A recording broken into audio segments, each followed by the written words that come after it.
পৃথিবীর সঙ্গে যদি কন্টেস্ট করতে হয় তাহলে আমার জ্ঞানে বিজ্ঞানে সব কিছুতে অনেক জায়গায় যাইতে হবে, যে জায়গায় গেলে পরে আমরা মানুষ বলবে ইয়েস, বাঙালি যে যুদ্ধ করছিল, যে যুদ্ধটা বাঙালি করে রক্ত দিছিল। অনেকে মনে করেন এতক্ষণ আমি একজন লোকের কথা বলি নাই কেন, সেই লোকটার নাম কি? সেই লোকটার নাম হলো শহীদ প্রেসিডেন্ট জিয়াউর রহমান। সেই যে উনি 27শে মার্চ 1971 সনে ঘোষণা করেছিলেন প্রথম নিজের নামে, কথাটা আপনারা লিখে রাখছেন, আপনাদেরকে ধন্যবাদ। একটা হাততালি দেন না, আমি আপনাদেরকে ধন্যবাদ দিতেছি। আপনারা লিখে রেখেছেন প্রথমে উনি নিজের নামে, I Major Zia do hereby declare the independence of Bangladesh.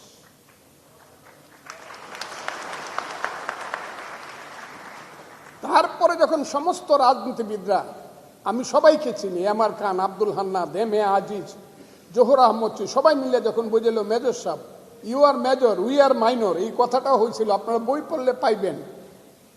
এখানে একটু গ্যাপ রয়ে গেছে। আপনার তো পাবলিক এন্ডোর্সমেন্ট নাই, এন্ডোর্সমেন্ট চাইলে তো বঙ্গবন্ধুর। তখন উনি বলি ইয়েস ঠিক আছে, ওনার লেখা পড়েন। যে লেখাটা পড়ার জন্য বললেন আমাদের প্রধানমন্ত্রী, যে প্রধানমন্ত্রী এখন দেশকে আলোকিত করছেন, তার নাম জনাব তারেক রহমান। এই যে উনি বললেন ঠিক আছে, দেন উনি দ্বিতীয়বার বললেন yes I do hereby declare the independence of Bangladesh on behalf of our great national leader Bangabandhu Sheikh Mujibur Rahman. এটাই ইতিহাসের সত্য। এই সত্যগুলো আমি বলতে চাই। এই সত্যগুলা বলতে গিয়ে এমন বকা খাইছি, এত বকা বোধহয় পৃথিবীতে কোনো মানুষ খায় নাই, আমি এত বকা খাইছি।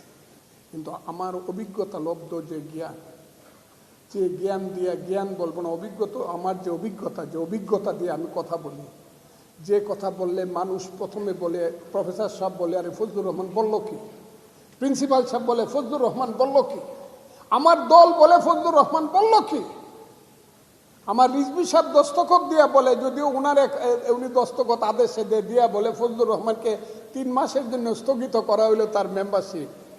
তারাই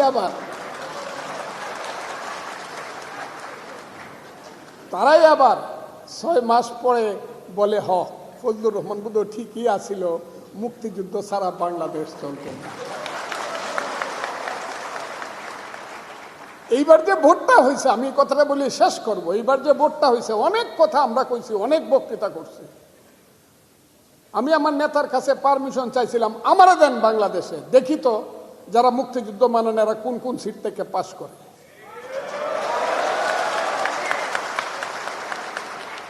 এবং আমি চ্যালেঞ্জ করছিলাম যে ঢাকা, ময়মনসিংহ এবং সিলেট, এইখানে যে 102টা সিট আছে, একটা সিটেও জামাত পাস করবে না বা স্বাধীনতা বিরোধীরা পাস করবে।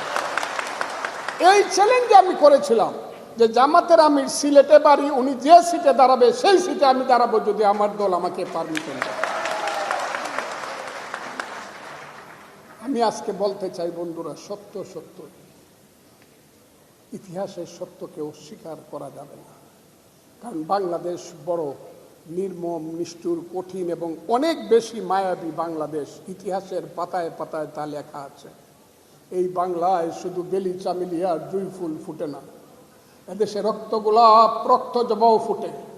এদেশের জঙ্গলে শুধু কোকিল ডাকে না, এদেশের জঙ্গলে রয়্যাল বেঙ্গল টাইগারও ডাকে। এদেশে শুধু বসন্তকাল আসে না, চৈত্রের শেষে বৈশাখের প্রারম্ভে ধুলির ধ্বজা ওড়ে গ্রীষ্মকাল আসে। এদেশে শুধু গ্রীষ্মকাল আসে না, উত্তাল নাগিনীর মতো ফনা তুলতে তুলতে দেশে বর্ষাকালও আসে। এদেশে শুধু সিরাজ, মীর মদন, মোহনলাল, ক্ষুদিরাম, সূর্য সেন, সুভাষ বোসার, শহীদ জিয়াউর রহমানের মতো বীর সন্তান জন্মগ্রহণ করে না, যুগে যুগে জন্মগ্রহণ করে মীর জাফর, জগৎ শেখ, টিআর লতিফ, রায়দুল্লভ, রাজবল্লভদের মতো বিশ্বাসঘাতক। কাজেই বড় বিচিত্র বাংলাদেশ। সেই বিচিত্র বাংলায় এখন দায়িত্ব নিয়েছেন যে ব্যক্তি, বয়সে আমার ছোট, নেতৃত্বে আমার বড়, জ্ঞানে গুণে আমার বড়। ওনার বাবা প্রেসিডেন্ট ছিলেন, মা 3 বার প্রধানমন্ত্রী ছিলেন, শহীদ জিয়ার সন্তান তারেক রহমান। আমার বিশ্বাস জনাব তারেক রহমান যে পথে চলেছেন প্রথম দিন থেকেই,